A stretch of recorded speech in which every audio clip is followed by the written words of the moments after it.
What's going on, everybody? My name is Justis. I'm with my guy. Yo, it's poppin', it's Tyaire. How y'all doing?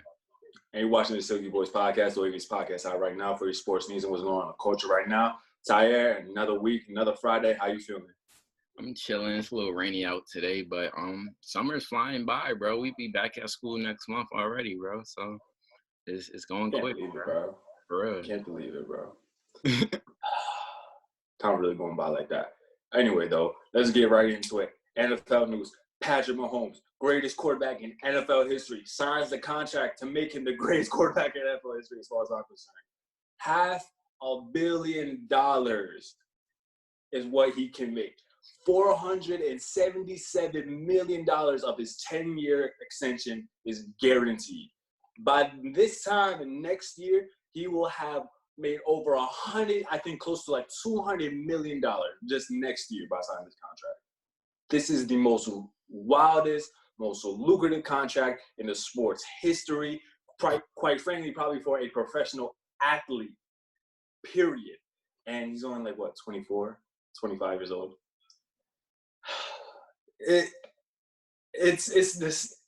disgusting, but at the same time, I'm happy for him because that's exactly what he's worth. He's probably worth more than that to that team.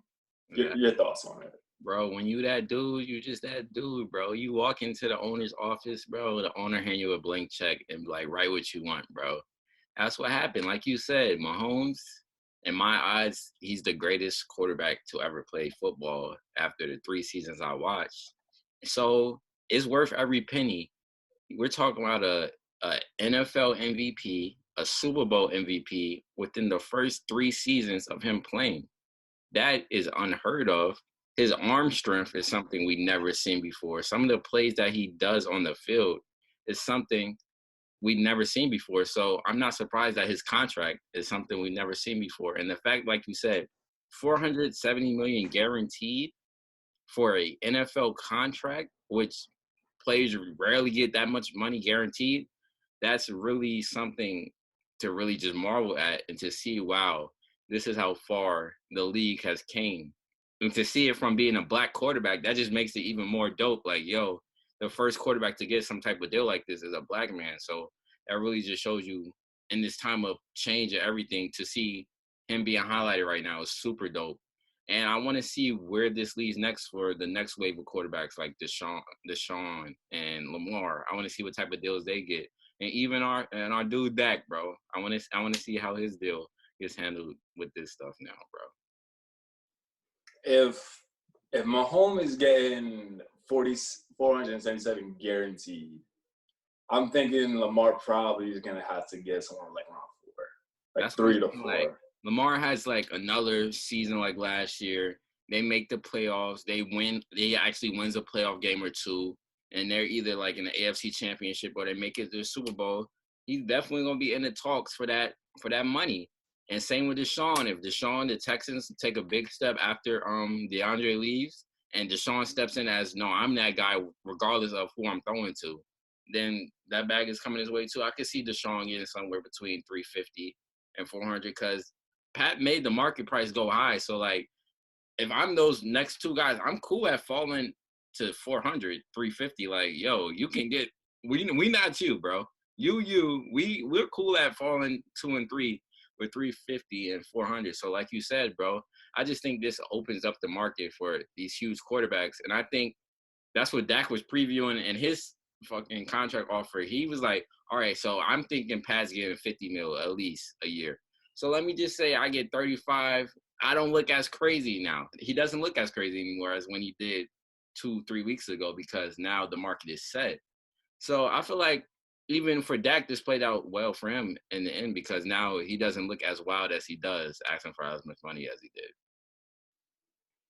Okay, I can see that happening. But me personally, I still don't think I'm paying him $35 million. Me, I do not like Dak Prescott. No, he's worth $10, $15 million in my eyes, bro. That's ultimately when we just talking about Mahomes and Dak. They're 2 separate quarterbacks. They're 2 separate people, and we have to address that as such. But even with that, again, like I said, I'm still not paying Dak $35 million. He'll get 20 to 25. I think that's how I see it in my eyes. But also with this, it's a 10-year extension. The cap is only going to go up. A part of this that not a lot of people are talking about, he left money on the table. For real. He left a lot of money on the table with how the cap is going to increase over these next couple of years. He could have gotten more. Had he signed, let's say, like a 3-year extension by 2024 or something like that, he could have gotten even more on a yearly per basis, including incentives and all that, and probably could have gotten even more guaranteed on top of that. Just because if you think, okay, next 3 to 4 years, the Chiefs probably win at least one more Super Bowl. At least one more in that time range. And that's another part to think about. And really just to think about it in the back of your head, like, this dude really got paid $503 million and left money on the table. The fact that there could be a team-friendly $500 million contract is wild. The fact that both sides are happy is like, you can see, like, Jets, everybody can be happy if you see when you know that's a valuable piece, you're going to do what you need to do to make it work. Like, when you know, I'm not getting any much better than this, you're not going to waste your time playing around, we'll extend you next year, we'll talk at the next deadline. No, you're going to get it done as soon as possible because you don't get these type of gems every year. So you don't get a Patrick Mahomes every 10 years. That's a once-in-a-lifetime player. You don't get a player like Jamal Adams every year. So when you have the chance to lock them in, even though you might think, this is financially tying us, sometimes you have to do that for the right player. Like, I keep seeing all these posts keep resurfacing about, like, Revis and stuff. Like, that 2009 season, every player doesn't have that type of season, so you have to lock them in. That season Pat Mahomes had 2 years ago, nobody ever has had a season like that. So when you see that type of thing, you got to lock it in. And I think this should start the trend for owners kind of taking that initiative and saying, yo, when we get that guy, we got to keep him here and stop all this trade talk and stuff. Secure the future. At the end of the day, it's all about securing the future in order to win games and to win Super Bowls. Ultimately, what it is. So off of this, how many do you think in this 10-year span do the Chiefs honestly get? They can get 6. I feel like I saw Mike. They can get 6+. I saw, like, Mike Greeny saying it, like how LeBron and MJ was the debate. The debate now starts from it's going to be Brady and Mahomes. Because I honestly seeing that offense is just too deadly. I see them getting at least 5 to 6 in this 10-year stretch, bro. Because that talent is just too. No matter what the defense is looking on the other side, you could have them down 30 points. It's possible. You got Pat Mahomes, so they're always in it. Just like with the Bulls when they were playing, the Bulls are always in it because they got Mike. So I feel like the Chiefs are always just going to be either, if they're not in the Super Bowl, AFC Championship every year, or at least a divisional round every year because you got Pat Mahomes. You're going to be around the circle every year regardless. And also, real quick, they also have Andy Reid too. And there's been speculation for his entire coaching career about, like, okay, he's a great offensive mind coach. He just never won the big one. He never won a Super Bowl up until now. Now that he has won his first Super Bowl, I would have to imagine, like, he's come back, re-energized, revigorated. He's like, I can have this dude that just signed a 10-year contract. I can be coaching for like another 10 years too and try to compete with Bill Belichick. That way he can be in that same conversation as, like, yo, for real, coach of all time. They both found some two diamond in the rough type of dudes that really franchise changes that people really wasn't looking at like that. Not to the same extent as Tom, but still. Right. He was the third QB selected in that draft. So, like. Shout out Pat Mahomes. Shout out to the Chiefs. Congratulations, brother. You know, when y'all win the Super Bowl in 2026, I'm still be safe, but at the same time, I'm going to still be happy. For real, bro. Ultimately, and if Jamal Adams gets traded, I'm definitely going to be sick that we didn't pick you, bro. I'm going to be even more sick, though. I'm like, I was always not as mad because I'm like, Jamal's a beast, but if Jamal leaves, I'm like, damn, we should have got Pat, bro. Bro, I would be sick if Jamal somehow ends up on the Chiefs and they win one, bro. I'm like, so you mean we picked this dude and we didn't get Pat and they're on the same team now? I'm like, that'd be the biggest Jets fan thing to happen, bro. That'd be the biggest. I'm not gonna lie, I can see it happening. I wouldn't be surprised. I'm like, I would not be surprised if that happens at all. We picked this dude. It's there somewhere. There's a world that happens. I could very easily see happening. Anyway, moving on from NFL, do we want to get into the red table talk? We could get into it, bro. Let's dive right into this, bro. So, for the past 2 weeks, August Alsina has been the topic of conversation on this podcast. Came out with claims that he and Jada Pinkett Smith were in an intimate relationship at one point. Jada came back and said, hey, I'm going to put myself on the red table. There needs some healing to be done. Red table dropped. Short. 12 minutes. Thank you. Because I was honestly not trying to watch like half an hour for this shit. I'm glad it was quick, sweet, to the point. Got straight to the point. She admitted, like, hey, 4.5 years ago, me and Will were separated. I had an entanglement. I had an entanglement with August. Hold on, time out. That's the nastiest nickname in the human history. I don't want you ever to refer to the man that has smashed your wife as Og. First of all, when I heard Will Smith say Og, I was like, what? No, no. Call that man August, okay? Call that man August. We don't want to hear no Og. That's a disgusting. Who the hell is Og? That's just ill, bro. That's nasty. That's a nasty nickname, bro. Nah, I peeped that too.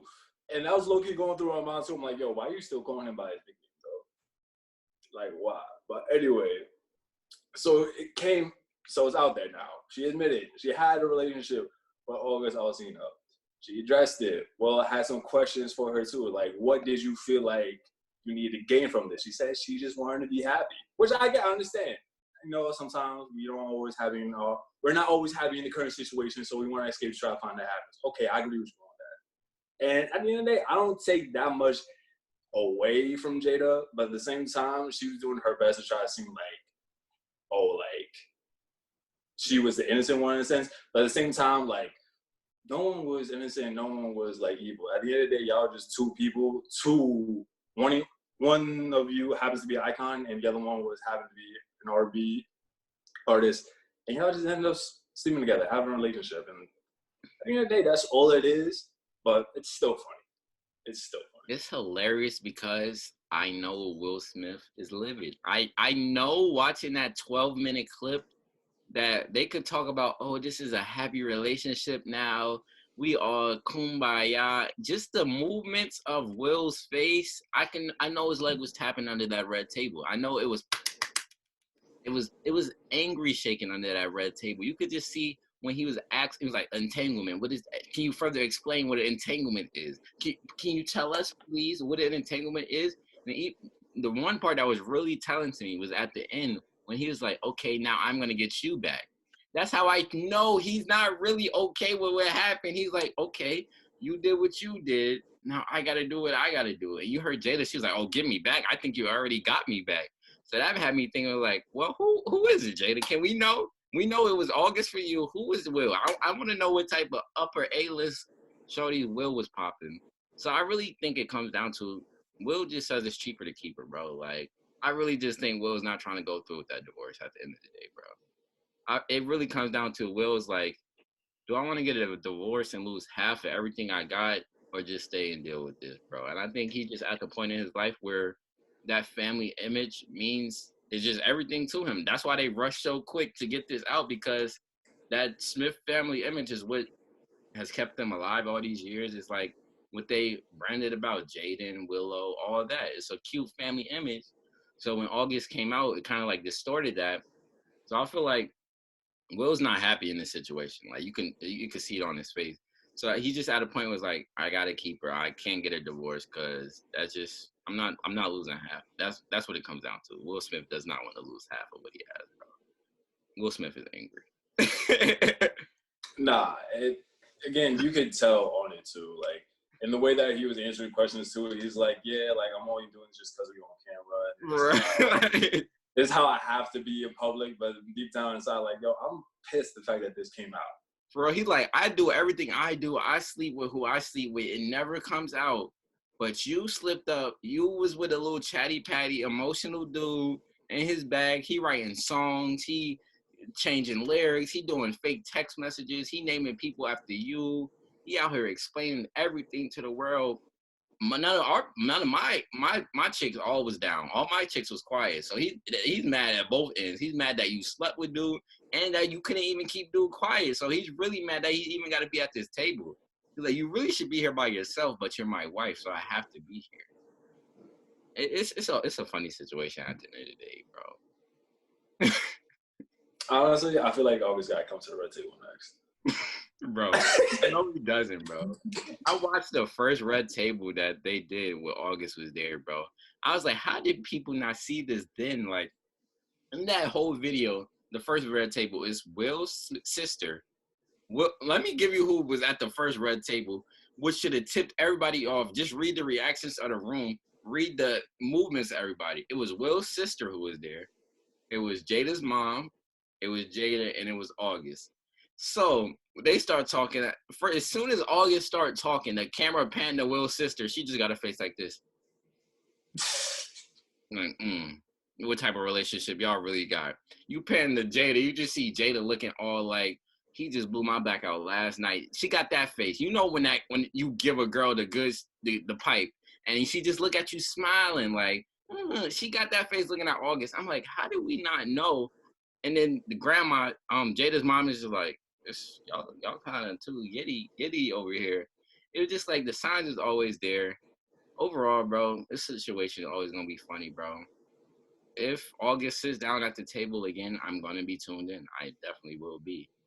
And if Will Smith decides to snuff August Alsina, I would be here for it. Like, and I wanted to ask you about that now, because August didn't have to say anything, and he shouldn't have said anything at all. At all. So if I'm Will, like, I don't, like, because I'm trying to think about if it were me, right? If, okay, you went out, if me and my girl, whatever, we separate, whatever, you go out and do your own thing, I go out and do my own thing, we rekindle, whatever, we're back, that's fine, that's whatever, we're all good now.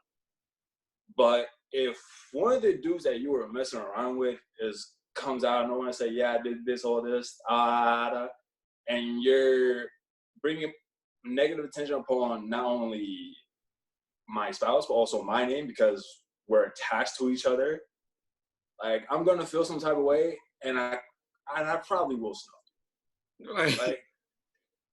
Like, because at the end of the day, there's no need for you to bring it up, especially just to try to get trending again, which in this case was what August did, which was really messy, which was really immature of him to do for a whole press rollout. But like, he could have done the Angela Yee interview, but he didn't need to necessarily answer that question, because with most of those interviews, they know what questions they're going to be asked. They know exactly what questions are going to be asked. So it's like, you're controlling the narrative from that point when there's no need to control the narrative. You know what I mean? It happened 4 years ago. Why are you doing this now again? Just to promote yourself. And from since then, it's like, over the like past 2 weeks, it's like I've looked at August in kind of a different light. Like, this is really the type of dude that you are to really do this for attention, just to get your name circling and buzzing again. That's kind of just my takeaway from it all. On the other end, though, there is a side of this argument that a lot of people are like, are Jada and Will are at fault for this? Because, like, some say, like, August was not in the right state of mind when he entered this relationship with Jada. Even Jada said was like, yeah, I was there to help him. And, like, once I felt like he, whatever, and then it was done, maybe feel like maybe Jada used him. I even know somebody commented on our video last week and was like something Jada used him basically because like he was a deviated soul, like his mom wasn't really there, his sister had just passed, and he was left with raising her kids. And is Jada the wrong person here for using somebody who's emotionally weak to help them feel better about themselves outside of their marriage, and then just kicking him to the side afterwards, really? So, like, can we really fault August, or is he the one in the wrong here? What do you say to that? Again, I go back to no one is necessarily wrong in either situation. I feel like it's more of just, from that standpoint, more of just a misunderstanding of where each other are in that moment. August, okay, he was not in the right mental state when he first met Jada. Jada says in her Red Table Talk that she got into a relationship with August because she just wanted to feel good again. So something was missing from her life that she wanted to regain back. So with that being said, I really don't fault either one of them. I don't feel like she was necessarily the victim, nor was he. Y'all are just both the victim of circumstances. The fact that both of you got into something that you weren't completely ready for. But that's the case with a lot of people, and how people even end up in these relationships. And they only last for like 2 or 3 months. You know what I mean? It's like you think you found something that's going to heal you, or you're in a process or where you're healing and you're like, okay, I think I'm good now. I think I'm able to be with somebody and have them take care of me and have I can take care of them. But ultimately, sometimes that's not always the case. You think you're in that mindset, but sometimes it's not. You know, and that's what happened here. Like this whole Jada and August thing is actually probably a little more relatable than I think we may have not seen before. I think it's just the flip scenario that we're not used to seeing. We used to seeing the guy be like this. Like, we're used to seeing the famous dude dub a girl who he wasn't really feeling. He just used her, yada, yada, yada. But it's just I feel like it's just a different perspective being played now. We're seeing it from where it's the women who's the head one, who's the bigger person, who's the more famous one. And I guess the males just not get as much respect, because, like, if August was a male, would we be speaking the same way we would be about him? If August was like just a side chick who maybe had mental abuse or had mental problems, would we look at it a way? Like if it was Will Smith, that's what I'm saying. Maybe if it was, I just feel like it's a two-edged sword. I feel like, yeah, it's a bad what Jada did to him because she's older than him. She's 20 years older than him. But at the same time, August, you're in this game. You can't get caught up in this. Like, you're supposed to know, like, everything is not real. Everything is not forever in this game. So I don't know why August ever thought he was about to be with Jada Pinkett Smith for the rest of his life, bro. Like, everything is a moment. He should have just enjoyed his moment, took it for what it was. And I feel like he's just trying to latch on to that moment. And Jada was just like, nah, nigga, I'm trying to get back with my husband. Like, bro, like, it is what it is, bro. He caught feelings. He misread the situation. At the end of the day, it's a lot more common. It's common. So for real. It is what it is. Anyway, from there, what else is going on in the culture right now? Bro, you want to talk about T.I. calling out 50 for a versus battle, bro? What do you? Versus battle, yeah. T.I., what you doing, bro? That's ultimately what I want to know. My thing, like, I have no problem. Like, let's be real for a second. Like, I have no problem with like people calling each other out, especially like rappers, because that's just part of it. That's just where it is. That's hip hop. Call somebody out. I think I have better records than you do, so pull up. I'm fine with that. The only thing, so like, I have no problem with T.I. doing that. But the only thing that I didn't like personally was the fact that when he called Kevin Hart on his birthday or whatever, and then I made that announcement too, again, reiterating that, I was like, okay, now that's kind of cool. Like, yeah, I feel like if you saying 50's not that dude, like you saying he is not, why are you chasing him so hard though? Mm-hmm. Like, why do you look like the dude that has to clean for the fight? If you're that dude, 50 would come to you, right? No, but you know 50 is that dude. You know that Get Rich or Die Trying is that album, and you know if you are in the same room as 50, you're going to get some buzz. And like you said, T.I., why are you talking, bro? You're not beating 50 Cent. Even if you beat 50 Cent, I'm from New York. I'm not saying you beat 50 Cent, bro. Even if you did beat 50 Cent, I am from New York. Many Men was played about 100 times a day for me growing up as a kid, bro. You're not winning that, bro. In the Club was played at every one of my birthdays, bro. You're not beating 50 Cent. There's a reason why 50 Cent only has 2 great albums and we still talk about them every year. There's a reason why, bro. Y'all could always talk about, oh, I got a catalog. I've been here for 10 years. Like T.I. was like, oh, 50 Cent. He posted a post. He was like, it was about all the artists that dropped in 2008. It was like Lil Wayne, T.I., or Kanye or something. It was like 50 Cent. You can't talk about this, dude. You dropped in 2003. I dropped in 2003. You know what album was talked about the most in 2003? Get Rich or Die Trying. You know who was the biggest figure in hip hop in 2003? 50 Cent. He was bigger than Jay-Z. He was the biggest rapper in the world, the only rapper really popping from New York at that time. And the fact that people like to discredit that and just be like, oh, the two little album run he had. I don't care about if it was 2 albums. That's 2 of the greatest albums in rap history. So regardless of the fact, y'all got to respect that.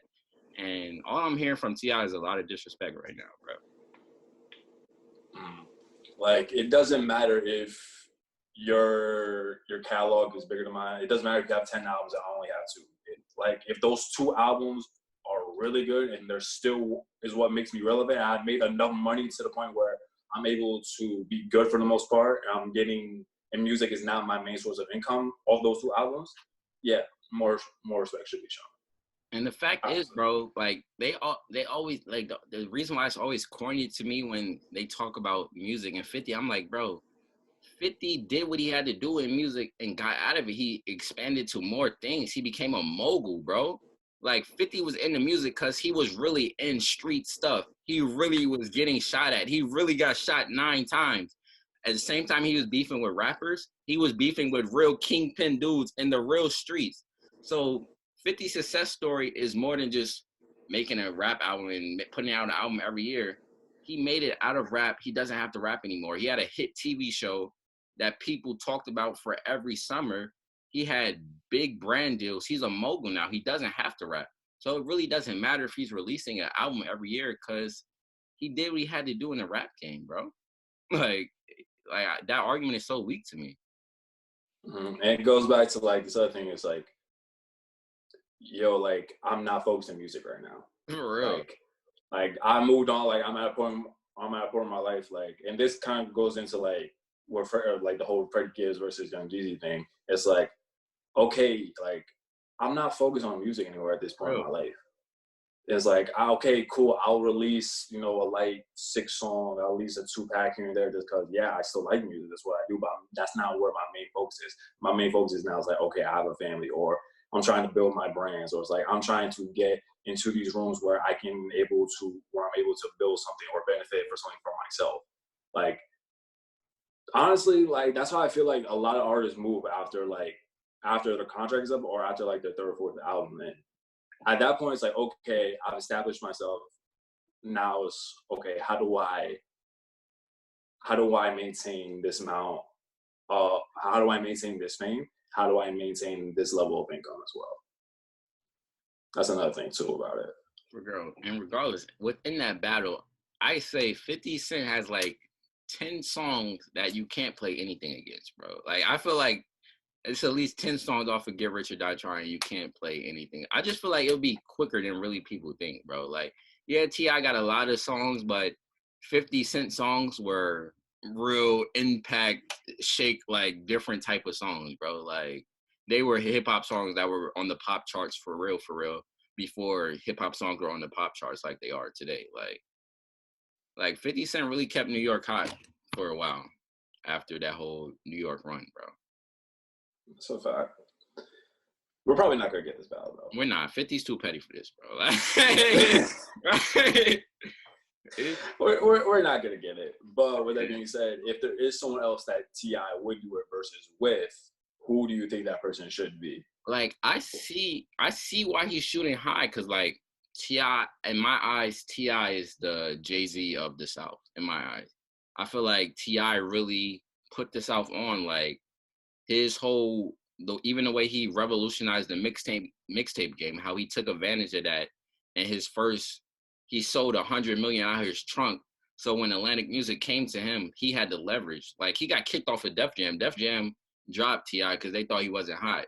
He sold a bunch of records out his trunk, like just like Jay-Z did. He didn't have a bunch of labels at first. Reasonable Doubt, he was 27. He released that off of all his drug money that he got. Same with T.I. So that's why I compared them a lot. But as far as catalogs, I don't see any I see why he's reaching that high, because below 50 and like Jay-Z, I really don't see anybody that compete with T.I. T.I. got them records, bro. So I see why he's aiming that high, but I feel like 50 is too high for you, bro. And you definitely don't want to name Jay-Z. Nobody should ever name Jay-Z. Yeah. like when it comes to these versus things, they're like, we all know like those names that we can name off the top of our head where you're just like, don't mention that. Like, don't mention my name. Don't even joke about mentioning my name. Just don't. And even like he was interviewing, he was like, I really want Jay-Z, but Jay-Z not gonna do that. I was like, T.I., no, you don't. You don't want Jay-Z. That would be a quick battle. It'd be quick and short, bro. Like one of your biggest songs has a Jay-Z sample, T.I. Like, do you really want this, bro? Like, and that's what it is. And also for like from Jay-Z's standpoint, like that's a waste of like Monday, Saturday night. Like, what am I coming here to really do? Like, the only versus battle I could really see with Jay-Z that would be dope is like Jay-Z versus Beyonce, because like that's the only really person I could compete with is my wife, bro. Like, I really don't see another rap artist that really wants to go there with Jay-Z, bro. I agree with that. No, again, no one wants to see Jay, especially if you're another New York rapper. But anyway, that's another conversation. All right, but moving on from there, but we're still sticking with music. New Music Friday. Actually, real quick though, before we get into it, after listening to this Pop Smoke album, after like a week, what are some of like your biggest takeaways from that? Because that's all I've been listening to, bro. That pop song. First of all, congratulations, #1 album in the country, #1 song in the country, 225, I think, first week. So congratulations, Pop Smoke, RP Pop Smoke. I see they got his killers. I don't know how they just miraculously found them niggas after the album dropped, but whatever, bro. I'm happy for that. that was mad weird, bro. I'm like, right after the album drop, y'all catch these niggas, but whatever, bro. But biggest takeaway, bro, like I said last week, bro, he was really about to go somewhere totally different, bro. Like, some of my favorite songs changed, bro. 44 Bulldogs, bro. That song is too hard, bro. Got It On Me. That's really, I feel like that's gonna be the song of the album, like the lead single. But it was just dope. Just the sound he was going to, bro. That's my biggest takeaway. Like, he was really getting to that sound that he really wanted to, bro. Like, it was different. It's a dope album. It might be #3 album for me this year. It's probably, that's what I was thinking too. Yeah. For me personally, like, because I'm just listening to I enjoyed it more than I did the Gunna album. I was really surprised by that. And I was expecting going from Gunna to Pop Smoke, I would have told you I'm gonna like the Gunna album more, like without a doubt. But after listening to it again for a week, I'm just like, this is really good. I was not expecting. Since we talking about Gunna and Pop Smoke, bro, how do you feel about this Pusha T and Drake situation since this thing happened on that song with Gunna and Pop Smoke, bro? How do you feel about it, bro? Okay. So how do I feel about it? I mean, a part of me is just like, why Pusha? But at the same time, a part of me respects it. It really does, because it's like, from the public view, it's like, you already won the battle.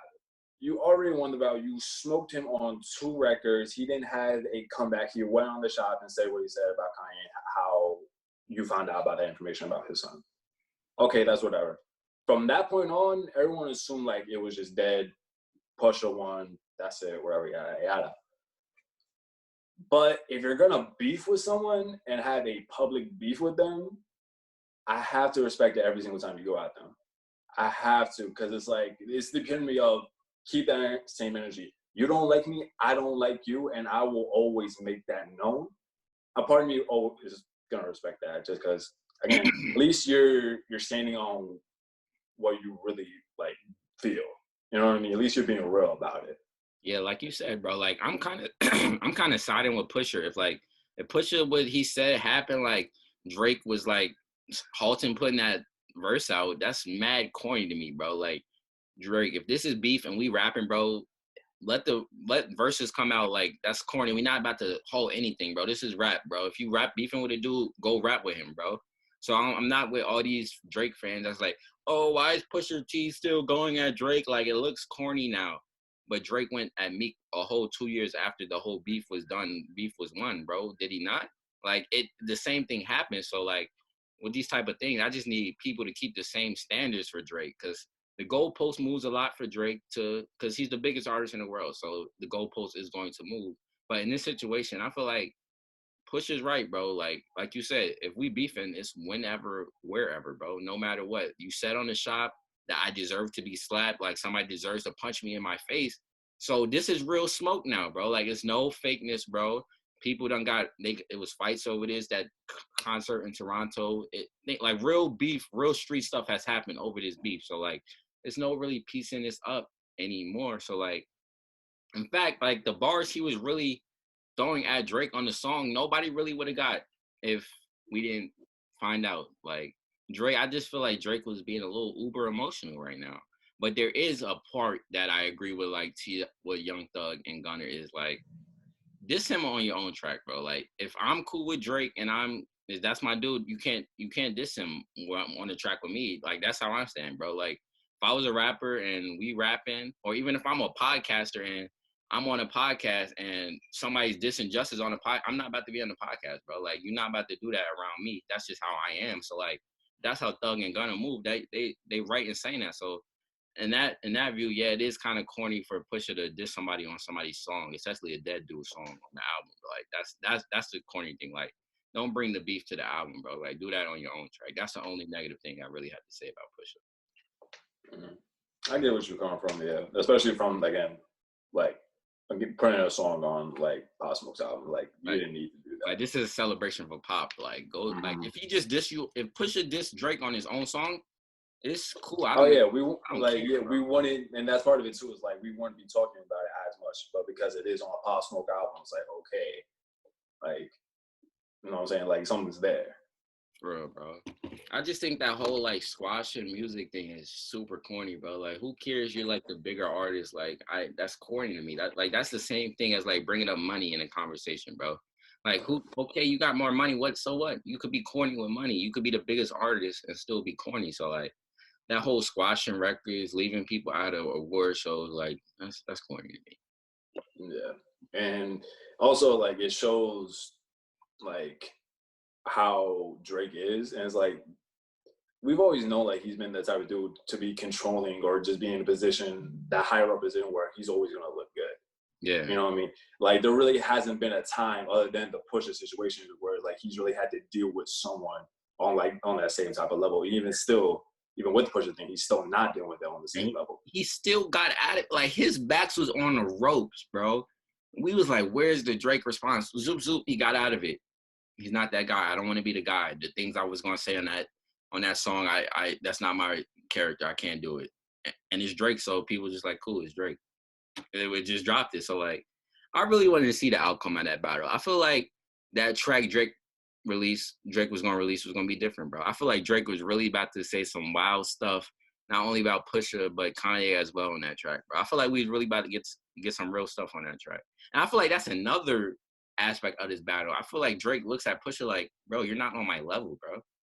I feel like that's another aspect. I feel like that's why a majority of them verses that Drake was releasing was about Kanye. Like, if I'm going to beef with this camp, with this group, I'm beefing with the dude who's on my level. Like, what do I look like giving you 30,000 more, like he said, 30,000 more album sales on your album? Like, that's why every verse was really about Kanye, because, like, bro, we're on the level. We're on the same level. You're giving him the information about this. We're supposed to be cool. So it's also that thing. Like, Drake looks at Pusha like, bro, you're not really even that to me right now, bro. But that also, like, kind of goes back to, like, what we were saying about, like, the whole situation about, like, the whole argument, like, oh, I have more money than you. Exactly. Okay, it doesn't matter if you have more money than me. At the end of the day, we're both rappers. We're both competitive. We're both, in this industry where it's like we have to go bar for bar with each other in that situation. It's like, okay, if you really truly feel like you're the better rapper and you were going to say some wild shit on the record, fucking come out and say it. That's the record. That's what I said when I heard the report. I was like, if you're saying wild shit, it's a rap battle, bro. Like, nobody really cares. Nobody's going to say, you're still going to be Drake, bro. The sponsorships is not going to cut off because you said some wild shit on your track, bro. I promise you're going to be good, bro. I feel like that was just an easy cop-out for him just to use his image to not say nothing. It was just an easy cop-out, bro. Like you said, it's a rap beef. If you really that top dude in the rap game, come out and defend your title. And Drake didn't do it, and that's just always gonna be a blemish on his. In my eyes, it's gonna be a blemish on his career. But you're right about that, and also at some point he's gonna have to address this again because you're only gonna be able to run from it from so long. I think it's coming, bro. I think it's next. It might come this year. I'm not joking. I think it's coming, bro. Because he working on his album. He posted he was 80% done like a week ago. It might happen. He might lead single might be a little this verse on there might kick it back off. We never know, bro.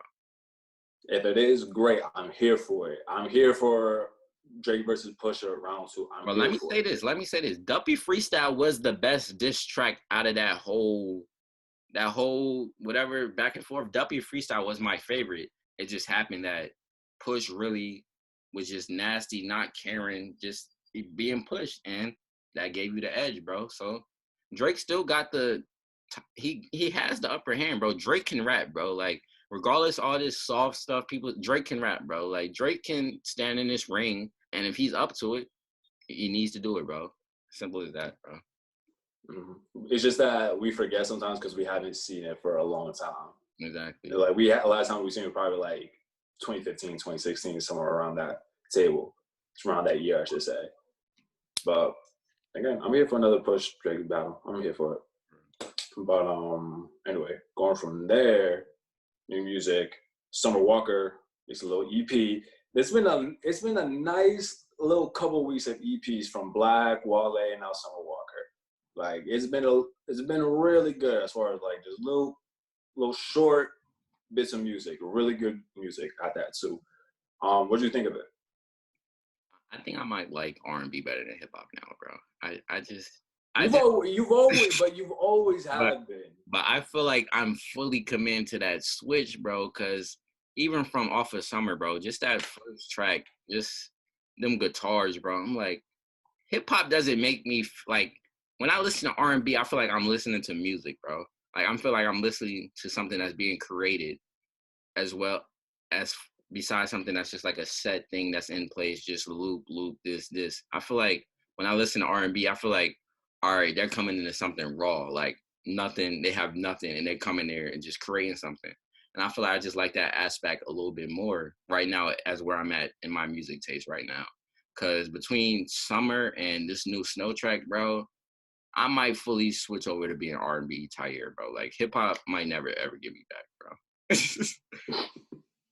But yeah, off the EP, my favorite track right now off the what is it called? Last Days of Summer. Mm-hmm. Days on Earth, I think it was. Yeah, it's something with Earth. It's something with Earth and Last Days on it. I don't know. Right. but it was good though. Yeah, my favorite song off of there is "Let It Go," bro. The intro, that song is super hard, bro. Intro, yeah, Life on Earth. There we go. Let it go. All right. I liked it too, man. I thought it was really good. I like the feature artist that she had on this. Oh yeah, Noah. She had twice. Noah, yeah, she had him on like 2 different songs. Yeah, like he did really good. SBW, I really like. My favorite song is My Affection with Party Next Door. Yeah, Party killed that too, bro. I really like that record. Talking about Kalani, bro, but I ain't gonna get to know. Oh yeah, nah, he is. Like I ain't gonna get to know conspiracy. He's talking about Kalani on that song. Oh yeah, no, he definitely is. From the first line, it's just from the first line. Like, okay, so this is where you taking us. Right? Like you still on this, but go on. Like, but you never know. This could have been in the works though. Right. This could have been in the works for a minute though. So I mean. I'm over here for a talk. I'm telling you, bro. R&B diss verses are better than rap, bro. It's known fact. It just hits different when you sing your aggressions to a person. It hits different, bro. It's more aggressive, believe it or not. Nah, because that's real emotion in there. Nah, yeah. Like damn, like you fuck me over, like OD, like fuck you. Yeah, nah. Yeah, bro. So yeah, that come out. You had the Snow track come out. How'd you feel about the Snow? From I don't know how you feel about it, but try to articulate this. In my text messages, bro. I feel like she's been listening to what I've been going through right now, bro. Like it's hard, bro. It's hard. There's nothing else I can say, bro. Snow Allegra is the best R&B artist in the game right now. Best female R&B artist right now, and I feel like R&B is seeing a resurgence, bro. And I feel like we about to get back to that old 90s feel. I'm not saying it's going to feel exactly like the 90s, but I feel like we entering towards like a new rebirth in the R&B genre because it's been dead for many, many years. Mm-hmm. And like that's another conversation too, where you talk about like just kind of where R&B was like heading into like mid 2000, not mid 2000, but like mid aughts, like around like that 2012, 2013 era. And then from there, you had the shift into like when R&B became introverted and we started getting the Bryson Tillers of the world and we started getting like that real raw mood music again, I would say. And like from that over now into this, where we have acts like Summer Walker and Snow Allegra and Division now, Yeah. you know, like that just that timeline of like past like 13 years, I think is really interesting. Yeah, I feel like R&B is definitely in a good spot now. I feel like it definitely had a dark time after like '07, '08, after like the Lloyd, Bobby Valentino era. It went dark. It went a little techno. It was different, bro. It wasn't the same. And I feel like with artists like SZA, Her, Ari Lennox, Summer Walker, Snow, they bringing back that real gritty feel to the game, and it's gonna be exciting to see. And I need that old R&B rap song back. Like I need that back. Like a So Into You, bro. Like I need that. Oh, every artist has a girl song. I need to get back to that, bro. Like that's another, like we talked about Pop album, bro. Like the girl songs on Pop's album are dope, bro. He has like 5 girl songs, bro. That song with Diddy's son, bro, fire. Diana, bro, that song is fire, bro. The Something Special song is cool. I like it. The What About Love song, fire, bro. The Yeah Yeah song, fire, bro. The Woo song is fire, bro. Like all his girl records are the one that's really popping off on this album, bro. So like I want to get back to music where like we got the top rap artists doing a song with the top R&B artists. Like I want to get back to like how Jay-Z did a song with Alicia Keys. Like I want Lil Baby to get on a song with Summer Walker or Snow Allegra or something like that, bro. Like I feel like hip hop need to get back to that. Hey, we may see it. We might see it. Hopefully, we will. Anything else you want to talk about? You listen to the new Juice WRLD? I really didn't get a chance to listen to it. I listened to about 8 songs from it. It's good. Like, if you like Juice WRLD, you'll like this album. But for me personally, I really loved his first album. I really liked his first album. But after like his second one, that's when my interest kind of like declined and ever more so from there. I recognized that he was talented as hell and that he has a great fan base and all. But music wise, from when his sound shifted from that first album to the second, now to this little latest album, like it's good. Like I said, it's good, but not really for me right now. Like you said, I'm personally rest in peace, Juice WRLD. I was a fan. I wasn't really that big of a fan, but I'm personally not really inching towards listening to it because I feel like you said, Juice WRLD was super talented, super creative. So I feel like his creative genius has to be in all aspects of his type of albums, bro. And I'm not trying to listen to an album that he didn't have the final touch on, bro. Like Pop Smoke album was cool because like Pop Smoke's not the type of artist that is gonna go through every minute detail, even though he might have, but like his music is not the same. Like you could cut and paste a verse here and there and it will still sound good. I feel like the melodies you can't really do the same way. You can't really cut and paste a melody. You know it's gonna sound off. And I just feel like it's being a posthumous album, I'm really not gonna rock with it like that. That's like if somebody was like, yo, Prince is about to release an album next week, posthumous. I'm like, hell no, my nigga. No. Prince had to be in every aspect of that process. And I feel like Juice was the type of dude who had to be everywhere. Know that beat, that melody is off a little bit. He's the one who's gonna tell you the melody's off. Even every producer in there might not say something, but him knowing his voice, knowing how he want his music, he might have stepped up to say something. So I'm really not that excited trying to listen to it. But I'm gonna listen to it to support his family because it's tragic, bro. So RP Juice. We forget how much we've been through in this crazy, like the past like 8 months. Yeah, like we forget he died in December, bro. Like, and how much else has happened since then, bro? Like everything, bro. Like it's really wild. It is. And random thought, right? Real quick before we end this podcast, I will not be surprised when Rowdy and Bobby come home if things go back to normal. I feel like that's the missing, bro. Like, I will not be surprised, bro. I really won't. When Brooklyn gets those two dudes back, I feel like everything is just gonna something in the world is just gonna snap right back into place, and then we're just gonna be cool. Bro, when them dudes come back, bro, I can't even imagine it, bro. Like how long dudes we've really been waiting for this, bro. I've been waiting this since like my freshman year of high school, bro. Like we've been waiting for this, bro. That energy is just gonna be super dope. Like just seeing the energy in New York this past week, bro. Like driving past every car playing Pop Smoke, bro. Like that's been the dopest thing to me, bro. Like every car I pass is driving past, bumping Pop Smoke. Every car that's pulling into my job, bumping Pop Smoke. And I feel like that same energy is gonna be here in December when they get home, bro. Whatever that first track is, that first Bobby Rowdy track, is going crazy, bro. Free to 9, bro. There you go, stupid. With that being said, thank you so much for watching. Make sure to like, share, subscribe. Don't take that much. Just keep supporting. We appreciate y'all watching. Anything else, Tyre? Bro, keep commenting. I'm seeing y'all comments, bro. Thank you for the support, bro. Anything helps, bro. Any support helps, bro. And with that, we'll catch you on the next one.